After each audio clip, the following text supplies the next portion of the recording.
All right, so I have watched the first 2 episodes of Agatha All Along, and after watching the Critical Drinker's little thoughts on how the show's going to go, he was right on a lot of things. The show so far is a little bit better than The Acolyte, considering you've got that comparison. Witch's Coven and Acolyte, that show was really bad.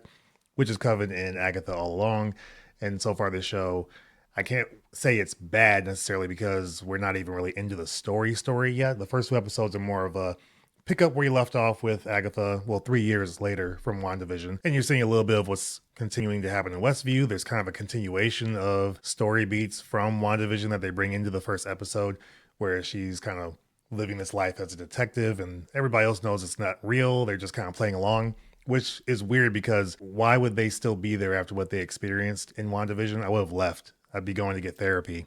She had us in a hex for however long, living this fake life. Why are they still there?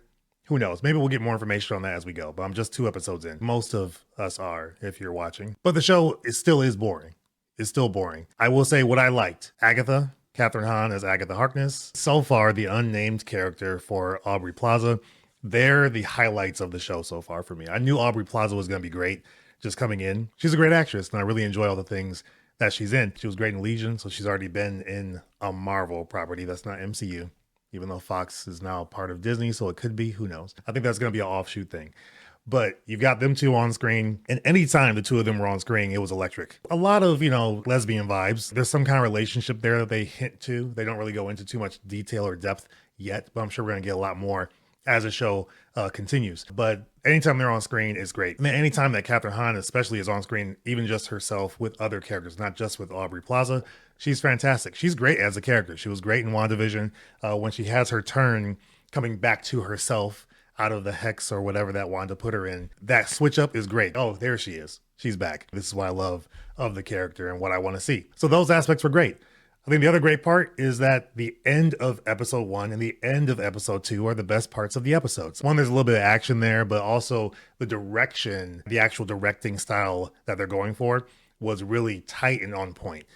Everything else leading to that was just really slow, and it felt bogged down by having to retread, kind of jog your memory of things that happened prior to this. And I do feel like you have to have watched WandaVision to understand a little bit of what's going on here, especially when Agatha changes back to herself. She goes through the different iterations that she was portraying throughout multiple WandaVision episodes. So if you haven't watched WandaVision, you watch this and you see that happen, you kind of be like, what's going on? So there is that aspect to it. The only other introductory character that was fine was Teen, who I gave kind of a spoiler of who that is or who it's going to be revealed as in my reaction to Critical Drinker's video about this show. So if you want to know who that is, you can go ahead and watch that. But again, Disney's doing their whole mystery thing where anytime this kid says his name, Agatha can't hear it or can't even see his lips. It gets covered.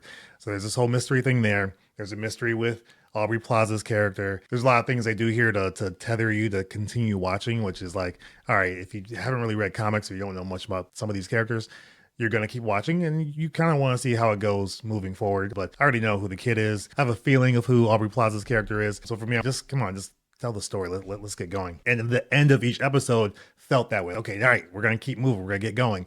Episode 1 ends. It was boring throughout most of it, except when Kathryn Hahn and Aubrey Plaza were on screen together. Now let's get to the next episode. The end of that episode was great. Let's get to this episode 2. And episode 2 is more of her going to gather witches to create a coven so they can go on the witches road.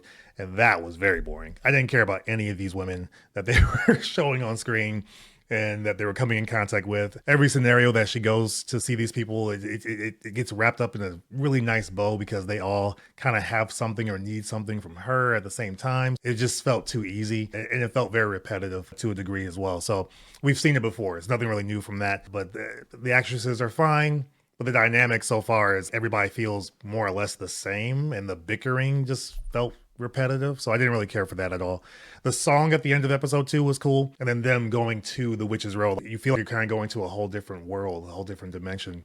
Now we get to see this supernatural world, which I actually am excited to see because I want to see how they kind of put that together. So that I thought was nice. So again, and that's the end of episode 2, which was great.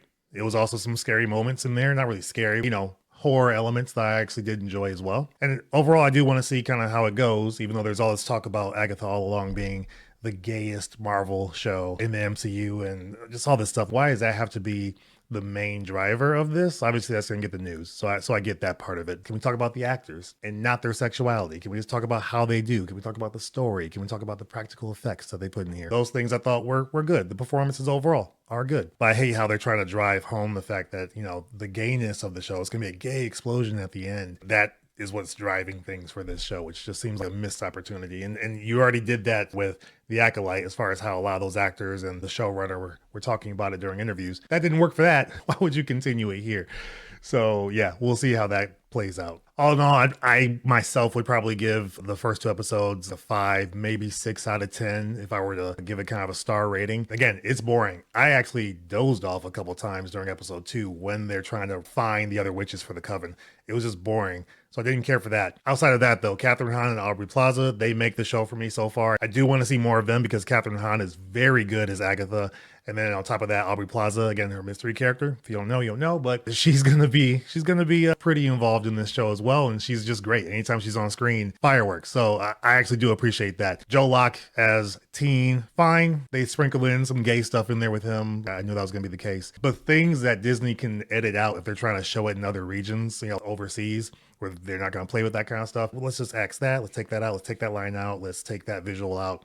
And then it's fine. That's kind of how they're going to do this. I already know. Have you watched Agatha All Along, though? Again, I still wish it was called Agatha Coven of Chaos. That was the best name. I know, I'm surprised they got away from that. Have you watched the first 2 episodes? Have you watched one of them? Whatever the case. Let me know in the comments below what you thought of the episode. And also if I've missed anything that maybe would be pertinent to know for this show. I doubt it. I mean, I watched it last night with my son, and he was kind of like, eh. I also was kind of like, there's some highlights there, but overall it was very slow. But the way that episode 2 ends is fun. It feels like a Wizard of Oz situation. Again, you feel like you're in this new world, and we're going to explore now. And again, I think the music could help in some aspects. We'll see. That could be the difference between WandaVision and this show. Still kind of have that mystery element that changes up the feel and look of each episode, but then add some musical elements in there. Even though I feel like they don't have to do that, but part of me feels like that's going to be the route they're going to go. Thanks for watching. Check out the description or the little tags here if you want to watch that critical drinker reaction that I did a few days back on this show. Also check out the description if you want to see more information about the equipment that I use to make these types of videos, if you're interested in that kind of stuff.